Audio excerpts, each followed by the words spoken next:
Assalamualaikum warahmatullahi wabarakatuh. Bismillahirrahmanirrahim. Alhamdulillahi rabbil alamin. Thumma alhamdulillahi wa kafa.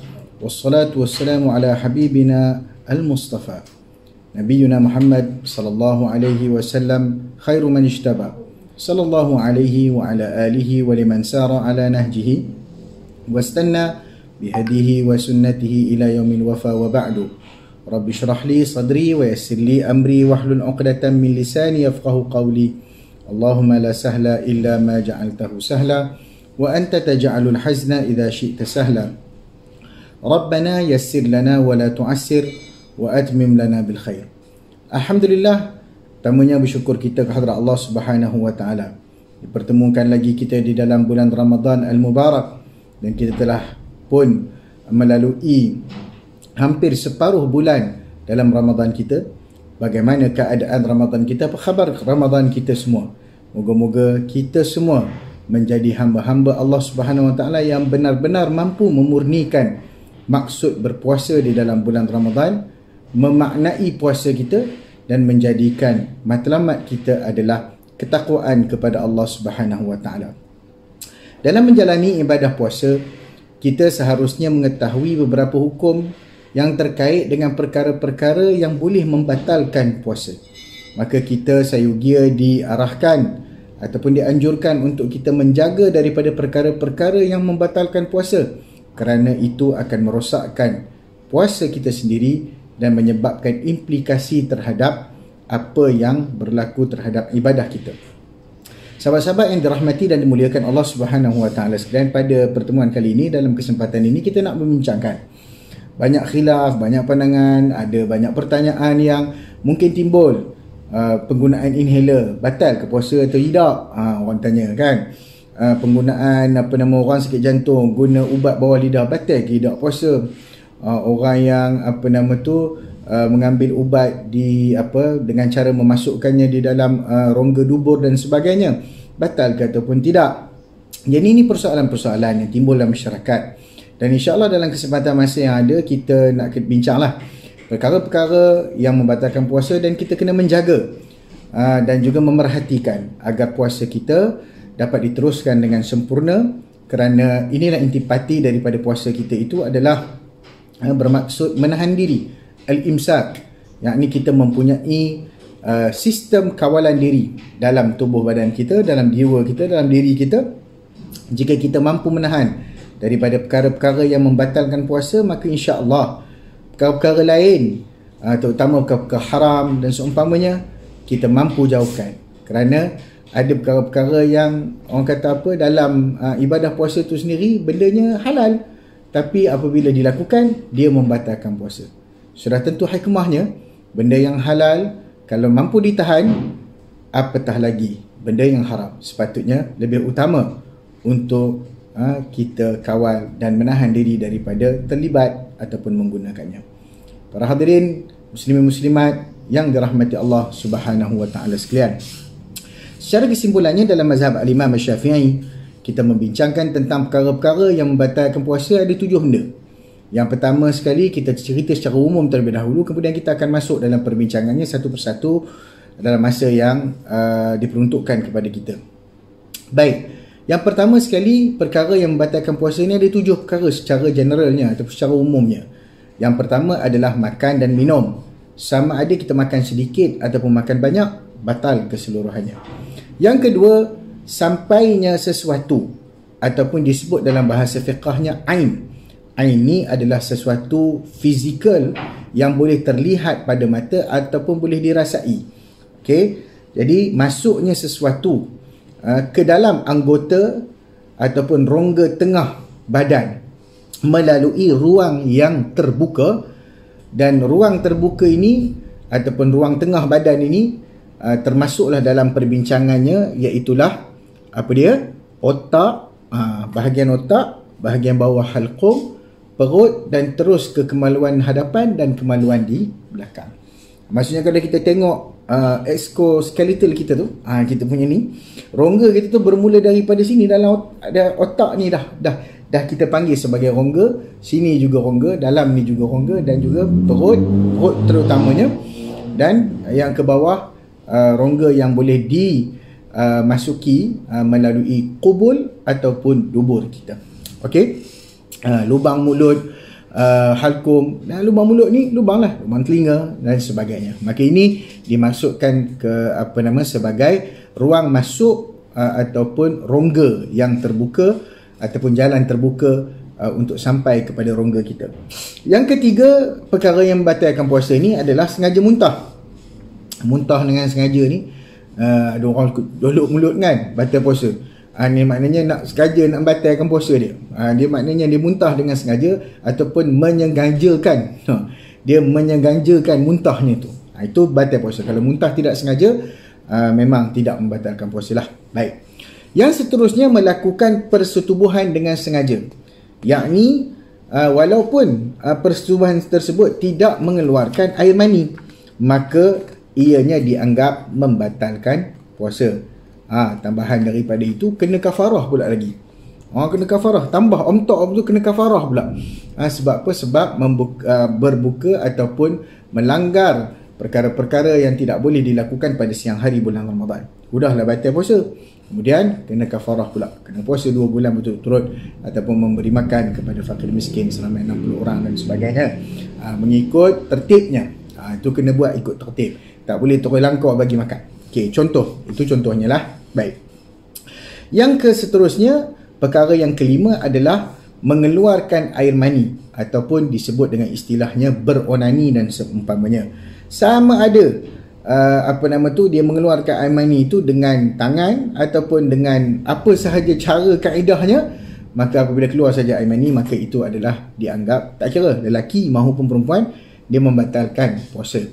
Yang seterusnya, puasa boleh batal dengan haid ataupun nifas, ataupun datang haid ataupun datangnya nifas.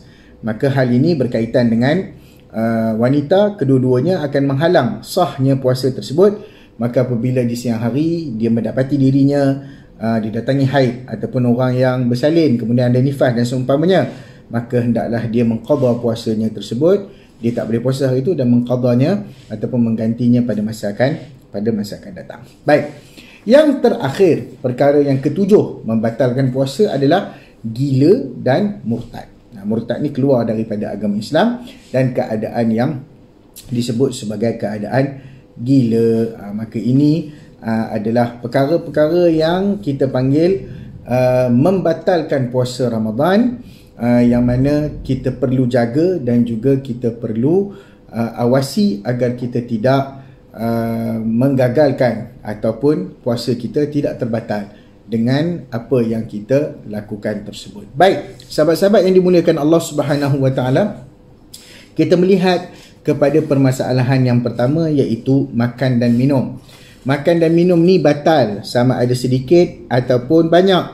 Jika dia terlupa, ada orang terlupa pagi-pagi, bukan puasa yang yuk pagi-pagi buka periuk tapi puasa yang maknanya dia memang terlupa. Orang dah biasa makan pagi kan, kalau orang Kedah kita menyorok kan, maknanya biasa ada dia makan pagi, dia bangun pagi sekali dia pun buka periuk ataupun dia pun pergi minum. Biasanya macam itulah orang yang dahaga kan, dahaga pagi-pagi tak sedap kan, sedap-sedap terlupa. Maknanya memang terlupa, maka puasanya tidak batal. Walaupun banyak, walaupun nasi mungkin dia bantai 3 pinggan nasi bantai. Lepas tu kena pula tengok air pula, minum pula air, makan pula yang atau fufa pula lepas tu.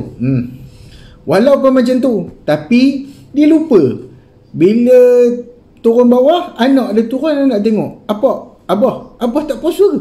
Astaghfirullahalazim. Baru dia terlupa.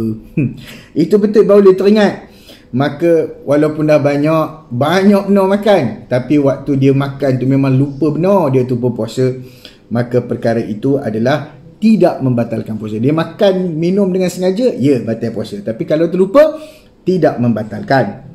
Ini berdasarkan sebuah hadis daripada Abu Hurairah radhiyallahu taala anhu, bahawasanya Nabi SAW bersabda, man nasiya wa huwa sha'im fa akala aw shariba falyutimma shawmahu fa innama at'amahu Allah wa ashrabah, atau kama qala alaihi salatu wasalam. Siapa terlupa sedang dia dalam keadaan berpuasa, dia makan, dia minum, dan lepas pada tu baru teringat, hendaklah dia meneruskan puasanya, sesungguhnya Allah yang memberikannya makan dan minum pada ketika itu. Hadis riwayat Bukhari dan Muslim.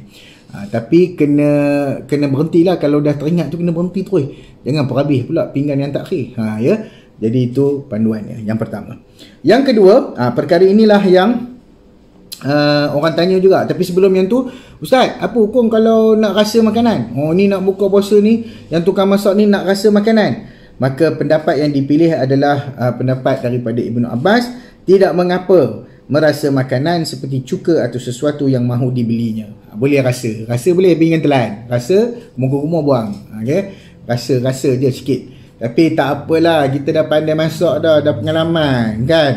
Agak-agak pun okey dah kan. Kalau takut benda tu masuk ke dalam mulut kerana kita merasa, maka eloklah kita tinggalkan. Okey, baik.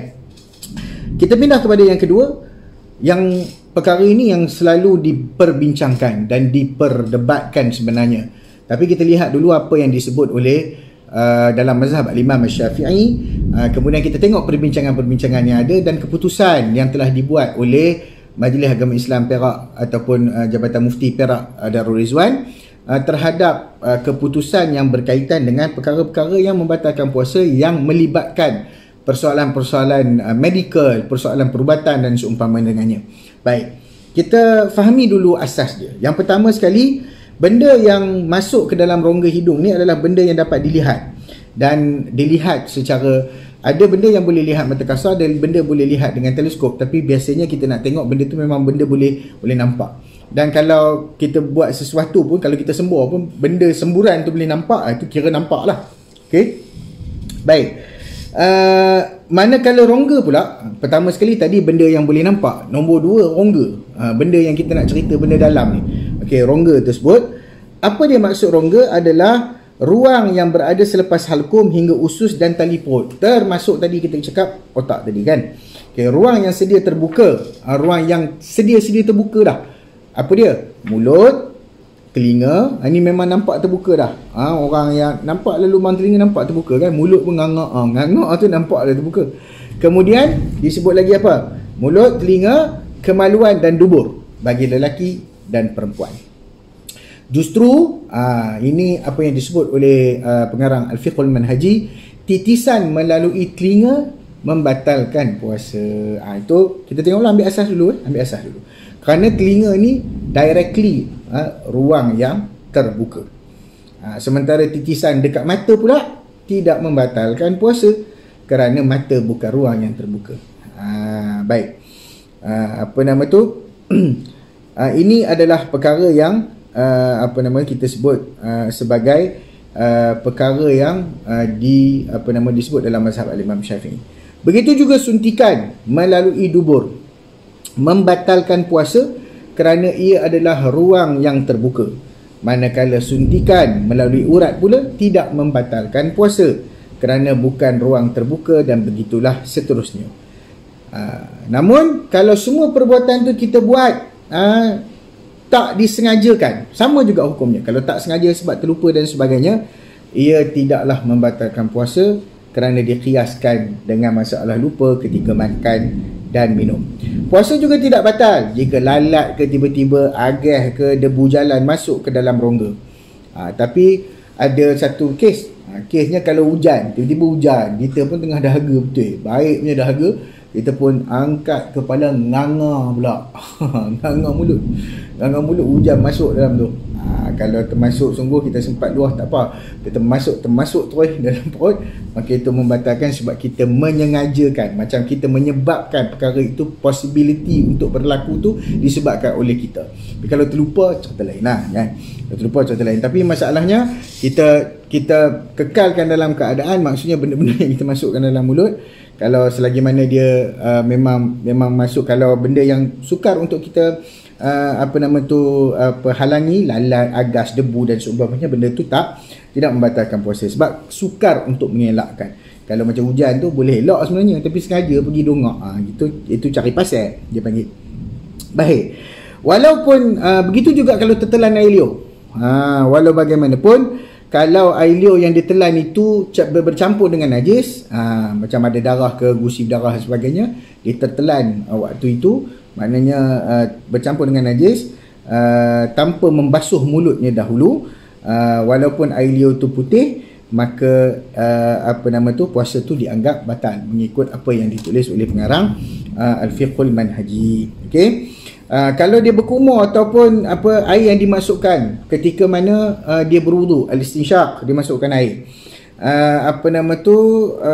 sampai ke dalam rongga, sekiranya benda dibuat tu tidak berlebih-lebihan, maknanya sikit-sikit je tiba-tiba termasuk, yang tu berkumur dan sebagainya, dalam kita nak mengambil sembahyang, itu tidak membatalkan puasa.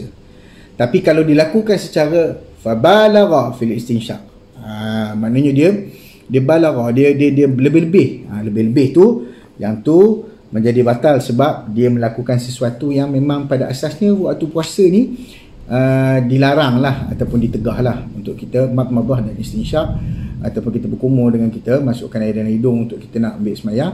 Sebab apa? Sebab ada kemungkinan tu, so kita nak halang kemungkinan tu daripada berlaku. Begitu juga sisa-sisa makanan di celah gigi yang tertelan bersama air liur, maka benda-benda itu tidaklah membatalkan puasa sebab susah nak beza dan meludahkannya kerana ada halangan dan tanpalah kecuaian daripada kita. Baik. Dan begitu juga orang yang dipaksa makan, kena paksa makan, best tu kan, kena paksa makan dengan minum, kena paksa, maka yang kena paksa tu puasa tu dianggap tidak batal kerana pada waktu itu kemahuannya itu dihalang. Dia nak teruskan puasa tapi dia kena paksa makan. Mungkin dalam keadaan yang tertentu lah, dalam keadaan yang mudarat dan seumpamanya. Baik. Jadi dalam hal ni kita melihat apa yang muktamadkan ataupun dipilih daripada masalah-masalah tadi ni, apa yang dipilih oleh pejabat mufti negeri Perak ataupun Jabatan Mufti Negeri Perak Darul Rizwan. Mereka memilih pandangan-pandangan yang saya baca, saya ambil sendiri daripada website ataupun laman web mufti.perak.gov.my. Anda boleh lihat di website tersebut perkara-perkara yang dipilih, perkara apakah yang membatalkan puasa dan benda-benda yang tak membatalkan puasa. Nombor satu, yang ni yang dipilih yang membatalkan puasa, walaupun kat sini ada khilaf di kalangan para ulama, tapi ini yang dipilih oleh mufti, Jabatan Mufti Negeri Perak. Maka orang Perak elok benar mendengar dan juga mentaati apa yang telah sampaikan ataupun ditetapkan oleh Jabatan Mufti Negeri Perak Darul Rizwan. Pertama sekali, penggunaan alatan ataupun perkara-perkara yang boleh membatalkan puasa yang dipilih oleh Jabatan Mufti Negeri Perak adalah yang pertama, penggunaan alat sedutan inhaler untuk rawatan lelah, asma ataupun penyakit paru-paru kronik. Yang ni dipilih oleh Jabatan Mufti Perak bahawasanya penggunaan tersebut boleh membatalkan puasa. Walaupun menurut Majma' Fiqh Islami dan yang lain-lainnya, penggunaan inhaler ni memang ada khilaf. Ada yang kata inhaler yang gas saja, ada yang kata inhaler ni ada debu dan sebagainya, macam-macam lah. Ada AccuHaler dan sebagainya. Maka ada yang memilih pandangan ataupun pandangan daripada Majma' Fiqh Islami mengatakan ia tidak batal, tetapi dalam panduan yang dikemukakan oleh Jabatan Mufti Negeri Perak Darul Rizwan, makanya ini adalah penggunaan inhaler untuk rawatan lelah dan penyakit paru-paru kronik adalah membatalkan puasa. Okey. Yang kedua, memasukkan sebarang tiub kecil, pessary ataupun ubat ke dalam faraj, vaginal suppository, ataupun ada satu prosedur dia panggil vaginal wash, cuci, pemeriksaan dalaman faraj, vaginoscope, ataupun pegawai perubatan nak test masukkan jari ke dalam faraj untuk pemeriksaan dalaman faraj wanita, maka ini juga dianggap terbatal puasanya menurut Jabatan Mufti Negeri Perak. Yang ketiga juga dianggap terbatal memasukkan sebarang kateter, iaitu tiub yang orang selalu masuk untuk nak bawa keluar air kencing tu, dan juga pemeriksaan alat-alat pemeriksaan. Apa saja alat pemeriksaan dalam saluran air kencing, uretroskop, barium ataupun ubat pencuci yang dimasukkan sama ke dalam saluran kencing. bagi lelaki ataupun wanita, contohnya memasukkan urinary catheter untuk rawatan salur kencing tersumbat dan seumpamanya, juga dianggap membatalkan puasa menurut pandangan Jabatan Mufti Negeri Perak Darul Rizwan. Yang keempat, penggunaan alat seperti enema, tiub suppositori, teropong perut, gastroskop untuk tujuan pemeriksaan sistem penghadaman sebab dia masuk dalam perut kan, itu juga dianggap membatalkan puasa. Dan penggunaan bius menyeluruh, full anesthetic, maknanya bius seluruh tubuh badan, pingsan terus, melibatkan penggunaan gas, ini juga dianggap membatalkan puasa mengikut Jabatan Mufti Negeri Perak Darul Rizwan. Baik, seterusnya penggunaan alatan yang tidak membatalkan puasa. Yang ni yang dipilih oleh Jabatan Mufti Negeri Perak. Pertama, menggunakan ubat titih mata, ubat titih telinga dan cucian telinga dengan syarat tidak sampai batas gegendang telinga. Syaratnya kat luar ni aja. Dalam sikit yuk, kena batang, kena gegendang je, batal. Maknanya syaratnya jangan sampai gegendang. Gegendang tu macam mana nak tahu? Kamu biasa korek hidung lah, hidung sini, telinga. Kamu biasa korek telinga kan? Bila korek tu tiba-tiba tercucuk dalam tu, sakit benar.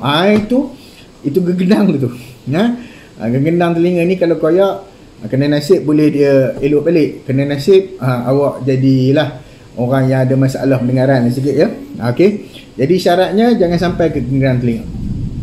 Pil tablet nitroglycerin, GTN. Apa dia pil apa? Pil yang atau ubat yang menyamainya, yang diambil secara meletakkan di bawah lidah. Ini untuk orang yang sakit jantung. Orang sakit jantung kan, kalau kena serangan, benda tu kena cepat ambil untuk menyelamatkan nyawa.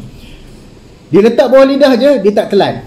Bagi merawat kesakitan dada, angina pectoris, bagi pesakit jantung. Ini cara dia lah. Cara dia untuk kita nak rawat penyakit jantung secara, yalah, dia dah kena serangan tu secara tiba-tiba. Jadi macam mana? Masuk ubat bawah lidah.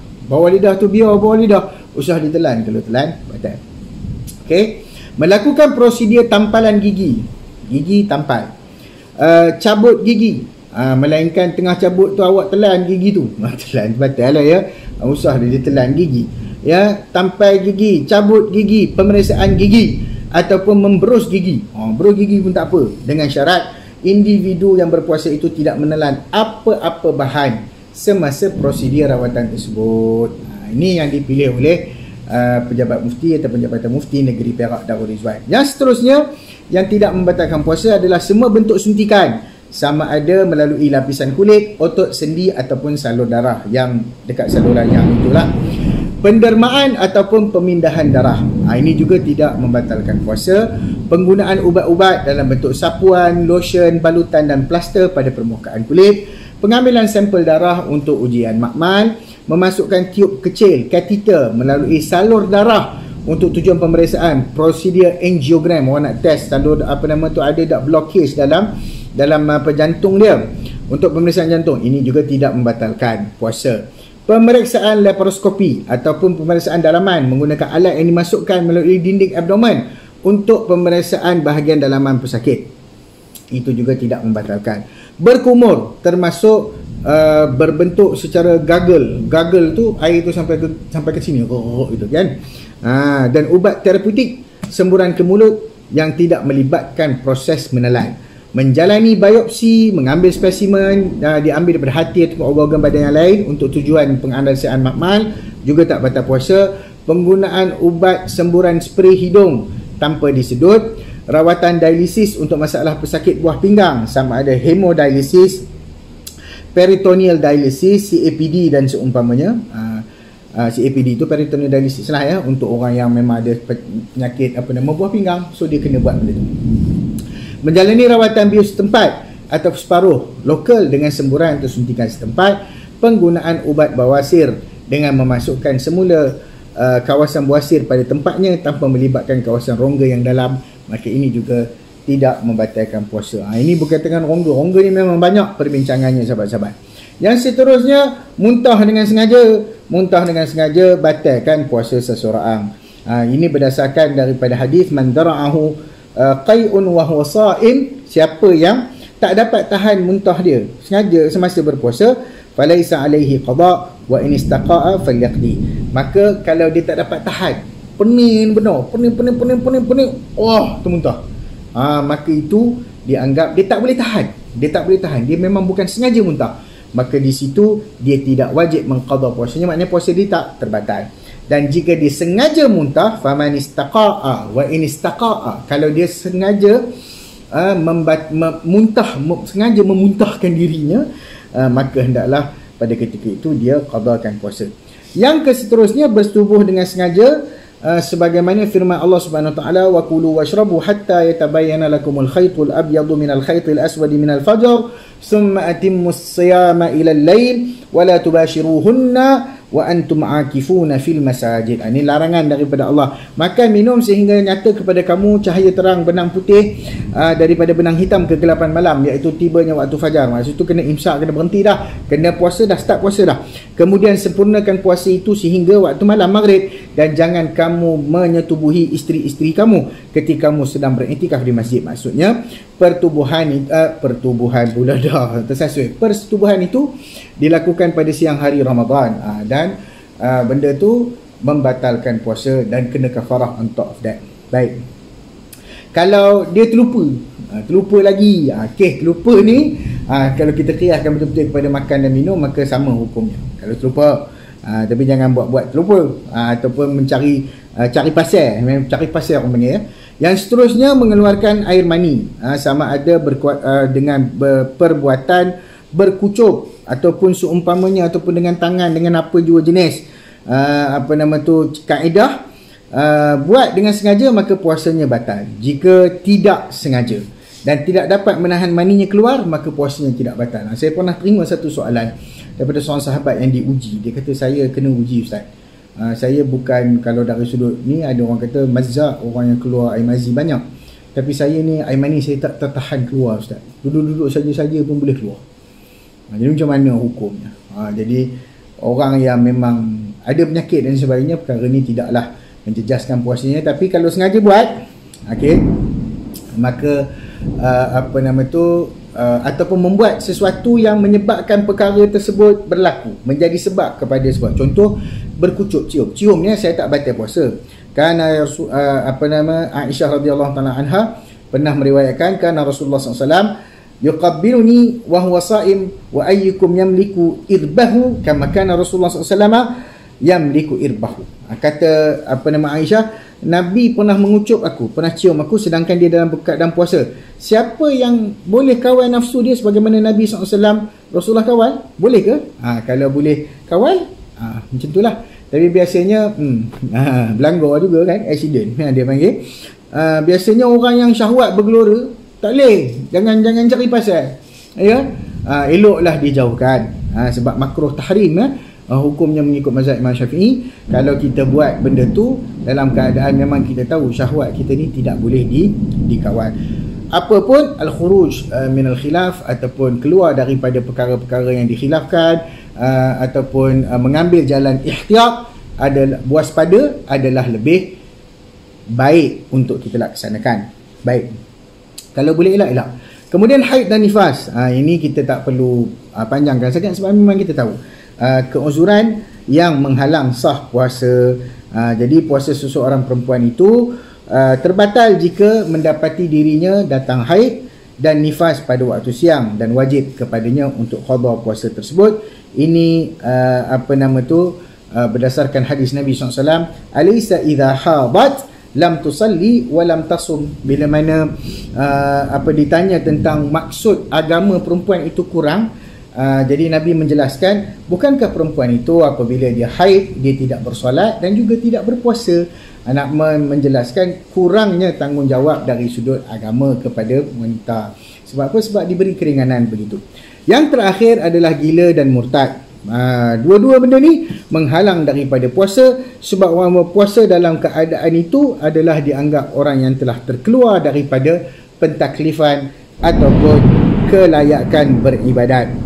Jadi orang yang berpuasa ni wajiblah, itu maksud puasa, wajib, kesimpulannya wajib tahan diri daripada semua perbuatan yang membatalkan puasa, start daripada terbit fajar sehingga terbenamnya matahari, dan kalau dia buat, maka puasanya itu adalah dianggap, kalau dilanggar, puasanya batal. Dan kalau dia dia menyangka oh waktu tu fajar terbit, belum terbit, tapi dia buat benda yang membatalkan puasa, sedangkan dalam sangkaannya fajar belum terbit, tapi hakikatnya fajar telah terbit, itu juga dianggap puasanya itu terbatal.